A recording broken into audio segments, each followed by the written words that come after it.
17 minutes past 9 on this Tuesday morning. Delighted to be welcomed and joined rather by Stephanie Roche to chat football. Stephanie, how are you getting on? I'm good, thank you. How are you? Good, thanks. So you've been watching a lot of Manchester United recently, and we were chatting to David Myler yesterday about how Manchester United, if they want to contend at the moment, need to go out and get a player who will contend for golden boots first, and then the titles will follow. Do you go along with that? I do and I don't. I think definitely they needed a proper number 9. I think that's been seen by Cavani coming in, and the times he's played, he showed how a number 9 should play. I think Anthony Martial through the middle is probably one of the most frustrating players you're ever going to see. He has all the quality, but just doesn't seem to want to put the work in. But I do think when you look at the number 9s that have been at Man United over the last couple of years, since I think it was Van Persie you were talking about yesterday with David, none of them seem to have settled. None of them seem to have, like Lukaku came from Everton and he scored 26 goals the year before he comes in at United, and he scored 16, 17 goals. Ibrahimovic was similar when he came, probably similar ilk to Cavani coming in at that age in his career, that time in his career. But I feel like there's still a lot missing. I don't think it's just the number 9. I think the right-hand side of that kind of front three is so up and down. I think Bruno Fernandes, you're kind of dependent on Bruno Fernandes to produce a moment of magic. When he doesn't perform, nothing happens, and that's seen within the top 6 games obviously as being why people have been focusing on, because he hasn't really played well and United haven't done well in those games. So I think, yes, I'd love to see a really, really top class number 9 come into Man United, but I don't think it's going to fix all the problems that are there at the moment. Right, so the conditions actually aren't ideal for someone like Anthony Martial to get the best out of himself at the moment. Yeah, I think, as I said, I think he helps himself at times. I think Cavani coming in has kind of put him to shame a little bit, because I think if you look at the likes of Harry Kane, who'd obviously be a great fit for Man United, because he's playing in a team where he's probably not getting the best of service, but he's making the best of it, you know. And I think that's something that when you look at Anthony Martial, he's the type of player who doesn't seem to want to work. He wants to have a hand. He doesn't seem to enjoy football. There's just something there just not working for him. But I think if United could get, I think obviously they've been linked with Haaland, they've been linked with Harry Kane, obviously Haaland's the issues with the agents that they've had over the years with Pogba and Raiola, I think is going to be maybe an issue with getting Haaland. But I think they still need to shore up that right hand side. I think Rashford on the left has done quite well, but still again I think he's been quite inconsistent at times. And I think, as I said, in most games you're really dependent on a counter attack or a bit of a moment of magic from the likes of Fernandes or maybe Pogba when he's fit. So I think, yes, United need a proper number 9, a target player who they can work off and work around and be that central kind of pivotal player within the team. But they still need a little bit of more quality, I think, in that final third. And I think particularly the right-hand side, because you see Dan James has come in recently and done quite well. But in my opinion, I think he's a squad player. I think he seems to have the work rate and wants to do well, but at times he just lacks that quality in the final third. I think Wan-Bissaka coming down that right-hand side, one-to-one defender, he's probably one of the best you're going to come up against. But in terms of attacking down that right-hand side, he doesn't really offer a lot. At times he gets it right, and most of the time he doesn't. So I just think that right-hand side of the pitch really is an issue as well. And also you can't just be dependent on, as I said, a moment of magic from Bruno Fernandes, which I think Manchester United have for large parts of this season. I guess that perfectly explains why United were head over heels for Jadon Sancho last summer as well. Yeah, and I think that's, when you look at it, and they kind of went out then and got Van de Beek, who we haven't really seen a lot of. I think that shows that really maybe Ole Gunnar Solskjaer didn't really want Van de Beek. He doesn't seem to fit what he wants within the team. And look, I think there's huge problems at Manchester United. I don't think it's just the forward. I think when we talk about the top 6 games, we talk about Fernandes maybe not influential in the game as much as he should. I don't think it's all down to him. I think it's down to the fact that United play a little bit more defensive. They bring in McTominay and Fred, which means really Fernandes doesn't get a lot of the ball. And when he does get the ball, it's kind of lumped up to him and he's expected to, as I said, to produce something, which is difficult for a player, because when you play against a good team who are managed well and have really a good defensive shape, they know to just mark Fernandes out of the game and they're probably not going to do anything. So there's a lot of issues within the United team. I think the central defence is just not good enough. And that's why I think against the big 6 in particular, United just don't seem to be able to perform, because they have to have 2 players sitting in front of them, which is usually Fred and McTominay, and that takes away from that forward play then, When you look at a team like Manchester City at the moment, they've obviously navigated this season so impressively without Sergio Aguero. Gabriel Jesus has flattered to deceive at many times during his career, and they're thriving with a false 9, whoever happens to play there. So if you had to pick out a proper out-and-out number 9, with the exception maybe of Harry Kane at the moment, like who is leading the light? Who is the leading light in the Premier League in that position at the moment? Like who is the best at what they do in terms of being an out-and-out fox-in-the-box goal scorer? In the Premier League or just in world football? In the Premier League. I have to say I've watched a lot of Calvert-Lewin lately. I think he, in my opinion, if United were to go for a centre forward and they weren't, I think if you look at Harry Kane, he's 28. It's probably now or never for him if he is to move from Spurs. Will United or maybe one of the bigger teams pay a lot of money for a player who maybe is coming towards the end of their career? Look, I still think he has a lot of time left. Haaland's 20 years of age, and when you look at Calvert-Lewin, he's 23, I think, and he's playing in the Premier League. He's proven this season that he can kind of do the hard, dogged work that's needed. But he's also a proven goal scorer within the Premier League, and he's 23, as I said, so he still has maybe a bit more improvement to come. So I think he could be a player who could maybe fit the bill at Man United if, as I said, they don't go out and get the star strikers such as Haaland or Kane. I just think watching him, he seems to, and with Ancelotti coming in, he seems to be getting the best out of him. I think, as I said, he has room for improvement, but he's also proved that he can score goals within the Premier League. Romelu Lukaku is somebody who's scoring lots of goals and playing quite well at the moment. Is there any chance that he might be the perfect solution to this conundrum that they have?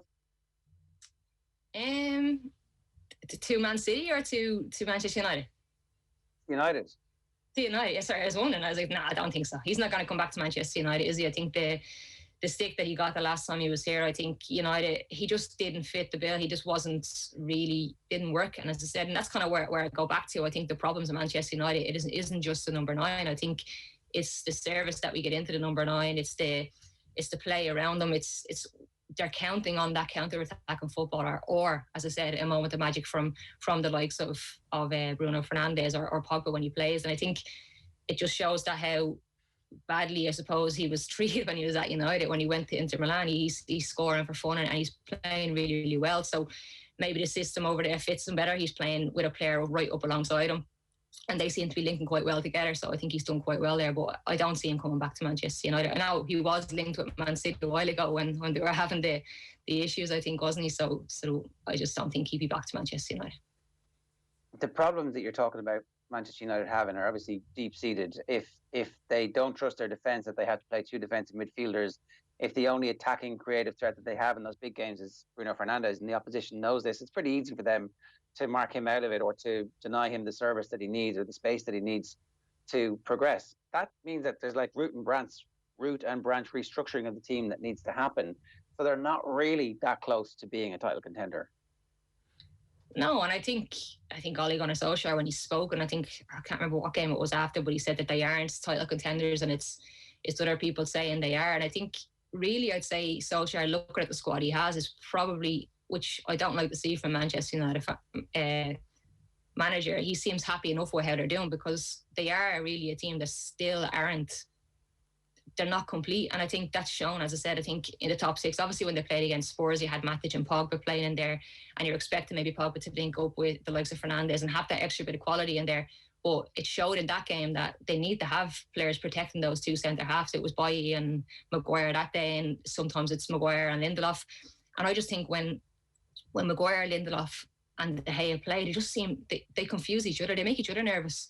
And for me, that's, if you look at the teams, obviously City are sorting out their defensive problems over the season. Liverpool last season, they sorted out the defence and their goalkeeper, and they've gone on to do well. So I think you got to get the foundations right. And I think that's a huge problem at Manchester United at the moment. I think it's that central defence.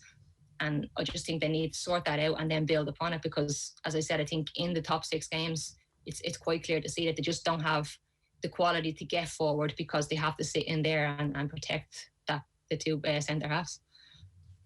When it comes to the Republic of Ireland then, Stephanie, it's a conversation we've been having for the last week or so about the starting team for Serbia.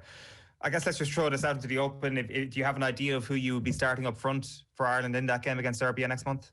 Yeah, it's a difficult one, isn't it? I think you got to look at, for me, when I come into the international setup and I see players, you want to kind of see players playing who have been playing for their clubs, and that's probably an issue that Stephen Kenny's going to have, because I think Adam Meada came on at the weekend and scored for Norwich, but he hasn't been starting. I think when I look at the the starting three kind of against Bulgaria, it was Curtis on the left, Collins through the middle, and Horgan out right. And I think Horgan really impressed. I think he done quite well in those games. But again, he's not playing. He's not starting for his team. The last two games, I think he started the game previous. But it's about game match practice. And I think when you come in to play international football, you got to be ready and you got to be kind of at the top of your game. So I think he's going to have issues in terms of those players who aren't really playing. I think Ronan Curtis is playing quite a bit for Portsmouth. And in fairness to him, he done okay against Bulgaria, but just maybe lacked that little bit of composure and quality in the final third. So he's a player maybe who's going to come in with match confidence. Will you look at him again? I'm not sure, but I think he really has. He's given pretty much every player a chance in that top role, apart from maybe Obafemi, who's been out injured. So it'd be interested to see who gets the kind of the nod against Bulgaria. Shane Long an option? Sorry? Is Shane Long an option at this point? I think he's done the right thing in terms of going away to get football. Obviously, he didn't start the last game for Bournemouth as far as I remember, but he's got his goal, so he needs to get back playing regular football, and he's done the right thing, I think, in terms of going to Bournemouth to try and get some minutes under his belt. But it's, as I said, I think it's a problem for Irish strikers at the moment, because I think people are liking to see these new players come in and do well, but they have to be playing at their club to be able to come in and perform at international level. And I think even if you look at the standard where they're playing, I think I mentioned Ronan Curtis, he's playing in League One, but is that a good enough standard to be able to come in and then perform at international level? We talk about the League of Ireland players as well. With Jack Byrne, he was pushed all the time to try and come in and play, and that was the question: is the level good enough? But I think first and foremost, you got to be getting minutes at your club before you can come in and demand to play at senior international level. Stephen Kenny obviously likes Adam Idah. He's picked him whenever he's been available to him. He clearly wants to play Conley as much as he can as well. Have you seen enough from Stephen Kenny to think that he actually just has his players? Like, you know, Shane Long wasn't in the squad before. It'll be interesting to see if Long, now that he has got his move, is in the squad, and if he decides that, okay, you are somebody who I can use in the team. Because it seems to me that Shane Long's pace off the bench would be a very good asset to have in any of the games that we've been playing in under Stephen Kenny. What's your gut instinct about who the actual starting three will be? Stephen Kenny will pick then. Yeah, I think, as you said, Idah has played whenever he has been in, and he seems to have the attributes that he wants up there. He's a big, strong fella. He's pacey as well, and I think he's a player who they can work off. I think Aaron Connolly, for me, is probably better off on the left-hand side, maybe with his pace coming down the wing. And for me, I think if I was to pick off the top of my head, I know McLean is out injured, the top three, I'd probably pick Connolly left, Idah centre, and maybe Horgan on the right hand side, just because of how well he's played in previous games. I think he's shown at times that he has a little moment of quality, which we probably wouldn't have seen before from him. I think he's been given the opportunity, and I think he, as I said, out of all of the top three, he's probably one of the ones that kind of, for me, surprised me and done quite well within them games. So they'd be my top three, I think, at the moment, and also based off kind of playing time, they're probably playing a little bit more than the others. Idah's obviously, as I said, come off the bench the other day. You'd like to imagine that'll give him a bit of confidence, the goal he got, and hopefully he can get a little bit more game time before then as well. Stephanie, the news came through as well that the new TV deal for the League of Ireland will include the Women's National League being streamed for free. This is a big leap forward. Yeah, definitely. I think it's great to see. Obviously, to be able to get information on the games is a first. I know last season I'd be talking to my boyfriend after the games and he'd be like, I couldn't get any information on the game at all. So for the games to now be live streamed, it's a great step forward and a long way to continue. I think, as I said before, I've been constantly speaking about the Women's National League and talking about the quality that is there, but there just needs to be a better, I suppose, platform for the girls to play on. And I think if you can now show them that you're willing to show all of their games live so people can see it, I think it will definitely give the girls that little boost in terms of knowing that people care about watching the games and people care about showing them. And that's, for me, that's a big step forward for the league, to see that everybody, or that all the games will be streamed live. Then I think it's, as I said, it's a step in the right direction, and hopefully in the next couple of years we'll see them on TV as well. In terms of the other news that happened over the last while, Vera Pauw has signed a deal to stay on as head coach of the women's national team. It seemed like she'd had unfinished business, and certainly the mood music had been that she would stay on. Is this the right decision for Irish football at the moment? Yeah, I think, as you mentioned, I think after the game, the last game, I think it was quite obvious that she wasn't ready to leave. I think herself, Eileen, and Willem, the goalkeeping coach, who kind of would have a big part in it as well, they seem to this, as you say, have unfinished business. They're not ready to finish up yet, and I think it was clear to everybody that they were going to get the new contract. So it's a big campaign coming up now for them, and I'm sure they'll be working hard to try and get their squad in place and really push for it, because qualifying for the World Cup is very, very difficult. It's hard to get out of the group, so I think they've got a big job on their hands. But as I said, I think they're probably the right people to do it. There's no point in chopping and changing all the time. I think they've done quite well within the last qualifying group. So getting into the next one now with the same management is kind of just, you're starting from where you left off, which I think is good. And yeah, hopefully they can get Ireland over the line and get them to a major tournament, because I think it's something that's definitely missing from Irish women's football. I think if we can break that kind of I suppose that hoodoo, we have never got to a finals tournament. So I think that can be huge for football in Ireland. That can be huge for women's football, and hopefully it'll bring us that step that little bit further on. And as I said, it can only be good if we can get to a final. But that has got to be the goal. It's got to be qualifying. Yeah, 100%. Stephanie, good stuff. Thanks a million for joining us this morning. No problem. Thanks, guys.